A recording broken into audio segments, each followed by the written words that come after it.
हमारा नाम शादाब तौहीद है। हमारे प्रोजेक्ट पार्टनर है मास्टर सागर पडोड़े और हमारे गाइडेड टीचर है master doctor Mahesh P Chikhle sir.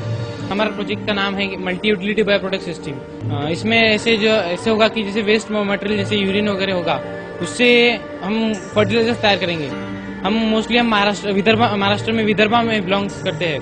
तो विदर्भा का जो मेन प्रॉब्लम है वो है कि suicides of farmer due to non fertility of crop, यानी उसमें यानी कि फर्टिलिटी जो है सॉइल की यानी केमिकल फर्टिलाइजर्स का ज्यादा यूज होता है और वो हाई कॉस्टली होते हैं। तो इसीलिए फार्मर को वो महंगा पड़ता है, तो इसलिए वो लोग सुसाइड कर रहे हैं। तो हमने क्यों नहीं उसके ऊपर हमने ऑब्जर्व किया और सोचा क्यों ना इसी पे कुछ बनाया जाए। तो इसलिए हमने इस प्रोजेक्ट को पूरा मॉडल को कंस्ट्रक्ट किया है। इस मॉडल में ऐसा होगा कि जैसे नाइट्रोजन जैसे अब यूरिन जो होगा वो बेस्ट नाइट्रोजन सब्सटेंस के लिए बेस्ट है, जैसे फॉस्फेट, सल्फेट, क्लोराइड और यूरिया। यूरिया जो एक अमोनिया का फॉर्म है, ठीक है। जब अब इसी यूरिन को हम बॉयलर में लेंगे, बॉयलर में लेने के बाद में इसको बॉयलर को 90 से 98 डिग्री तक हीट करेंगे। हीट करने के बाद में इसके यूरिन की जो हॉट पेपर्स है वो हम कंडेंसर में कलेक्ट करेंगे। कंडेंसर में कलेक्ट करने के बाद में गांव का जो सीवेज मटेरियल होता है, सीवेज वाटर जो होगा यानी वेस्ट वाटर जो होगा उसके जरिए हम उसको कूल करेंगे यानी लिक्विड में एक्सट्रैक्ट करेंगे। तो हमें लिक्विड यूरिन मिल जाएगा। लिक्विड यूरिया का कंडेंसेशन करते टाइम जो वेपर्स जो है हॉट थे उसकी वजह से पानी भी गर्म हो जाएगा। पानी गर्म होने की वजह से उसमें के जो बैक्टीरिया वगैरह होगा, जो माइक्रो ऑर्गेनिज्म वगैरह होगा वो मर जाएंगे, किल हो जाएंगे। वही वाटर प्यूरिफाई होकर हम एग्रीकल्चर में यूज कर सकते हैं, ठीक है। रिमेनिंग स्लरी जो इसमें बचेगा तो वो हम इस पाइपलाइन के जरिए डिकम्पोजर कंपार्टमेंट में कलेक्ट करेंगे। 100% स्लरी हमको मिला है, तो उसमें का हम 70% तो as a liquid fertilizer directly agriculture में यूज करेंगे। तो जो रिमेनिंग 30% होगा वो डिकम्पोजर कंपार्टमेंट में लेंगे। डिकम्पोजर कंपार्टमेंट में ऐसा होगा कि गांव का जो वेस्ट मटेरियल, सीवेज विलेज के जो वेस्ट मटेरियल होता है जैसे काउडक होगा, गार्बेज वेस्ट होगा, वेजिटेबल वेस्ट होगा, वो भी हम डिकम्पोजर कंपार्टमेंट में ऐड करेंगे। यहाँ पे डिकम्पोजिशन की प्रोसेस होंगी। डिकम्पोजिशन की प्रोसेस होने के बाद में इसमें से आफ्टर 30 to 40 डेज इसमें मीथेन गैस बाहर आएगा। मीथेन गैस का यूज हम हीटिंग और कुकिंग के लिए कर सकते हैं। हीटिंग का मोस्टली हमारे बॉयलर को हीट करने के लिए यूज करेंगे। और जो रिमेनिंग सब्सटेंस आफ्टर अब जो मीथेन गैस बाहर आ गया उसका तो हमने यूज कर लिया। अब जो रिमेनिंग सब्सटेंस बॉयलर में बचेगा उसी को यानी जो रिमेनिंग डिकम्पोज मटेरियल बचेगा उसी को as a solid best quality solid fertilizer हम विजिट एग्रीकल्चर में यूज कर सकते हैं। तो यूरिन को कंसंट्रेटेड कलेक्ट करने के लिए हमने एक चेम्बर बनाया है। चेम्बर में 2 होल्स है, नॉब होगा वहाँ पे स्टेप्स के नीचे। जब पर्सन स्टेप्स क्लाइंब करेगा तो नॉब जो है वो प्रेस हो जाएगा।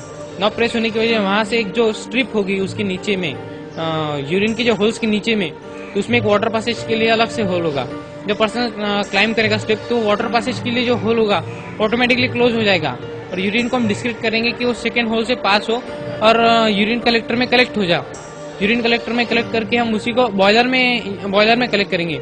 बॉयलर में कलेक्ट करने के बाद में उसी को हम फर्दर प्रोसेस के लिए यूज कर सकते हैं, जैसे अब एक्सट्रैक्शन ऑफ लिक्विड यूरिन और डिकम्पोजिशन प्रोसेस में यूज कर सकते हैं।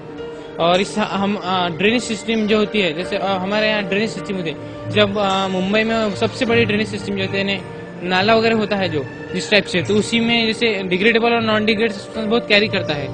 तो अब डिग्रेडेबल सब्सटेंस का तो कोई नहीं, ठीक है, वो सड़ते हैं गलते हैं उनका हम यूज कर सकते हैं। लेकिन जो नॉन डिग्रेडेबल होता है तो उसका हम यूज नहीं कर सकते, जैसे प्लास्टिक एंड अदर थिंग्स को रिसाइकल करेंगे। रिसाइकल करने के बाद में देखिए कि हम उसका यूज रोड कंस्ट्रक्शन में या फिर रिसाइकलिंग करने के बाद रोड कंस्ट्रक्शन में हो या फिर प्लास्टिक ब्लॉक्स के ईट जो होती है उसको कंस्ट्रक्ट करने में यूज कर सकते हैं। उसी तरह से और जो रिमेनिंग जो वाटर बचेगा मैन फोर्स से हम इसको बाहर निकालेंगे ड्रेनेज सिस्टम से। रिमेनिंग जो वाटर बचेगा उसी को हम ह्यूज टैंक में कलेक्ट करेंगे। ह्यूज टैंक में कलेक्ट करने के बाद में हम कैपिलरी इरिगेशन सिस्टम यूज करेंगे। कैपिलरी इरिगेशन सिस्टम में ऐसा होगा कि अप टू 40 फीट तक पानी हम थ्रेड्स के जरिए ऊपर पहुंचा सकते हैं। जैसे कि ऑयल लैंप में जो होता है कि वाटर एब्जॉर्ब ऑयल जो है एब्जॉर्ब होता है कॉटन स्ट्रिप के जरिए और ऊपर बर्न होता रहता है, वो कंटिन्यूसली बर्न होते रहता है। तो उसी तरह से हम यहाँ पे जो ह्यूज टैंक का जो वाटर है उसी को यूज करेंगे। उसी से वेजिटेबल मोस्टली यहाँ पे हम कैपिलरी में यूज करेंगे, वेजिटेबल प्रोडक्शन लेंगे। तो वेजिटेबल प्रोडक्शन हम अप टू 40 फीट कर सकते हैं, ठीक है। और इसी तरह से हम ड्रेनेज सिस्टम हमारा सेफ रहेगा। यहाँ पे 2 फीट यूरिन लेट्रिन हमने तैयार किया है। इसमें ऐसा होगा कि जैसे दो होल्स होंगे, 2 होल्स के ऊपर ढक्कन भी होगा। अब ढक्कन में ऐसा होगा जब पर्सन लेटरिन के लिए जाएगा तो एक ढक्कन ओपन हो जाएगा तो और उसमें एक ऐसे स्टैंड बाय रहेगा, खाली रहेगा। पर्सन फर्स्ट इसमें जो है लेटरिंग कर देगा फिर उस लेटरिंग करने के बाद में समझ लो बॉक्स फिलअप हो गया, तो हमने उसमें इस तरह के स्पेशल अरेंजमेंट की है कि जो नीचे है एक बॉक्स टाइप बनाएंगे हम, तो उसको हम रिमूव कर सके वहां से लेटरिंग होने के बाद में, बॉक्स भरने के बाद में।